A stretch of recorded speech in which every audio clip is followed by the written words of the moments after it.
Masechet Nida, résumé du Daf Memchet. La Gemara avait ramené une liste de choses qui, la Torah a parlé d'un nombre d'années en ce qui concerne toutes ces halachot, et on a dit là-dessus que toutes ces choses-là, il s'agit d'années complètes, et pas qu'elles se terminent à Rosh Hashanah uniquement. Et une de ces choses-là était le fils et la fille. Qu'est-ce que ça veut dire le fils et la fille? La Gemara l'explique de deux manières, mais les deux sont vrais. Il n'y a pas de marloquette entre les deux. Soit on dira le fils et la fille, il s'agit de Erechin, quelqu'un qui a fait un vœu, où il a promis de donner sa valeur au Beth Amikdash. La Torah a fixé un prix fixe selon son âge, si c'est un homme, si c'est une femme, et en fonction de ça, il doit donner son prix. Et là, c'est sur ça qu'on a dit que quand on a parlé d'âge, il s'agit d'année complète qui se termine le jour de l'anniversaire de la naissance et pas le jour de Rosh Hashanah. Deuxième explication, c'est que ça se rapporte sur notre Pérec à nous, Pérec, le 5e Pérec de Nida, qui ramène tous les âges de la croissance de la fille, et aussi, dans notre dernière Mishnah, on a vu aussi l'âge d'un homme, qui n'a pas amené le siman jusqu'à l'âge de 20 ans, et dans toutes ces choses-là, il s'agit d'années complètes, et pas que d'années qui se terminent à Rosh Hashanah.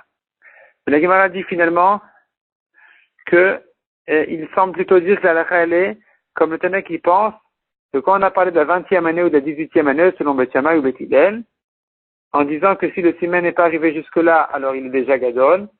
Il s'agit non pas d'années complètes, mais d'années dès que le 30e jour, dès que sont passés 30 jours de cette 20e année, ça s'appelle déjà 20 ans. Ensuite, on commence le nouveau Pérec, le 6e Pérec de la Masechet. La Mishnah dit ici, comme on a vu dans le Pérec d'avant, il y a deux simanim, le siman d'en bas, le siman d'en haut. Si le siman d'en bas est arrivé avant le siman d'en haut, c'est suffisant. Elle est gdola. Si par contre le siman d'en haut est arrivé avant le siman d'en bas, alors on a là-dessus une marloquette tanaïm, à savoir est-ce que c'est une chose possible ou impossible. Si je dis que c'est possible que le siman d'en haut soit arrivé, donc la poitrine soit arrivée avant le siman d'en bas, des poils, alors si je dis que c'est possible, alors elle n'est pas encore gdola, parce que le siman essentiel c'est le siman d'en bas. Mais si je dis que c'est impossible, alors il nous suffira le siman d'en haut, même si on a vu a priori que le siman d'en haut est arrivé sans le siman d'en bas, c'est suffisant pour dire que c'est des gdola. Puisque c'est la preuve qu'il y a eu déjà le siman d'en bas, c'est les gdola, simplement apparemment le siman il est tombé. Mais Gemara se prononce un peu pour expliquer cette phrase-là, cette marloquette, à savoir est-ce que le siman d'en haut peut arriver sans le siman d'en bas ou pas.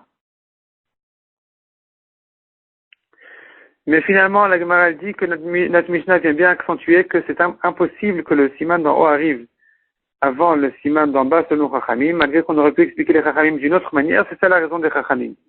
La Gemara ramène les psukim qui semblent dire que la poitrine peut pousser avant les poils. La Gemara repousse en interprétant les psukim, même selon celui qui pense que non, que si le siman d'en haut est arrivé, il est clair que le siman d'en bas est déjà venu. Ensuite, la Gemara dit, d'où est-ce qu'on apprend toute cette histoire-là de simanim? Chez la femme, on l'apprend de l'homme.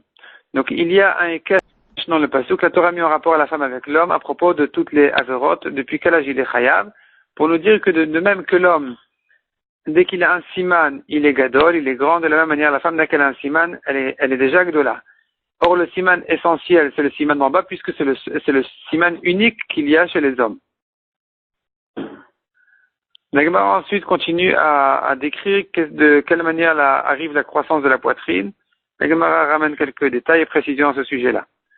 Ensuite, la Gemara continue en disant, de quelle manière on vérifie les filles? La Gemara ramène Rabbi Eliezer qui donnait à sa femme de les vérifier, Rabbi Shmuel qui demandait à sa mère de les vérifier. Et donc on peut compter en fait sur les femmes pour vérifier une jeune fille, pour savoir si elle a déjà l'âge ou pas encore, si elle a déjà le siman ou pas encore. Mais la Gemara précise là-dessus. Tout ce qu'on peut compter sur les femmes à ce sujet-là, c'est que si le siman qui a été trouvé, il est arrivé avant l'âge, donc avant même un an qui précède la bat mitzvah, ou là même si on va trouver le siman, on ne dira pas qu'elle est que de là, au contraire, ça va nous servir plutôt à savoir que si les poils restent jusqu'à ce qu'elle passe l'âge, on saura que ce n'est pas un siman puisqu'elle l'avait déjà depuis longtemps. Donc pour ça, il est suffisant d'une vérification d'une femme. On n'a pas besoin de plus que ça. De même, si elle a déjà dépassé l'âge, elle a déjà les 12 ans, ou là, a priori, elle est censée avoir déjà le siman, on pourra ici à nouveau compter sur la vérification d'une femme, et supposer qu'effectivement elle est Gdola. Tandis que lorsqu'il s'agit de dans l'année de la Bat Mitzvah, donc de 11 à 12 ans, l'année qui précède la Bat Mitzvah, ici nous avons une marloquette, est-ce que je peux compter sur une femme qui l'a vérifiée, oui ou non? Celui qui dit qu'on peut compter sur elle, il pense que si elle a amené le siman à cet âge-là, elle n'est pas encore Gdola. Donc à nouveau, toute cette vérification-là ne nous servira qu'à dire que si le poil reste jusqu'après la Bat Mitzvah, on saura que ce n'est pas un siman parce qu'il était déjà là depuis longtemps. Pour ça, on peut s'appuyer sur une femme. Mais si j'ai dit que ce siman-là, il est très important parce que c'est lui qui va nous dire qu'elle est Gdola, alors qu'il est arrivé au courant de l'année d'avant la Bat Mitzvah, c'est quand même déjà suffisant, c'est un âge suffisamment avancé pour s'appuyer sur le siman pour savoir qu'elle est Gdola. Dans ce cas-là, on ne pourra pas compter sur le témoignage d'une femme qui l'a vérifié. La Gemara ajoute encore une dernière précision. On peut cependant compter sur les femmes pour la Khumra, mais pas pour la Kula. Et la Gemara explique, est-ce que cette phrase-là, elle va selon Rabbi Shimon, selon le Tana qui dit que on peut compter sur les femmes pendant l'année qui précède la Bat Mitzvah, et c'est là-dessus qu'on dira qu'on peut compter sur elle que pour la Khumra, pas pour la Kula, ou bien ça va selon le Madamar qui dira qu'on ne peut pas compter sur elle durant cette année-là. Donc la Gemara explique de deux manières, selon les deux Tanaïm, comment comprendre cette phrase-là, qui disait qu'on ne peut compter sur les femmes que pour la Khumra, et pas pour la Kula. La Khumra, c'est de dire que elle est déjà Gdola, donc elle ne peut plus se séparer de son mari sans guette, ou bien, au contraire, elle est encore Ksana, elle ne veut pas encore faire Khalita. Et c'est là on a dit que donc on ne peut compter sur les femmes que pour la Kula, la Khumra et pas pour la Kula, et à nouveau, comme la Gemara explique, est-ce que ça se rapporte selon ce Tana-là ou l'autre Tana?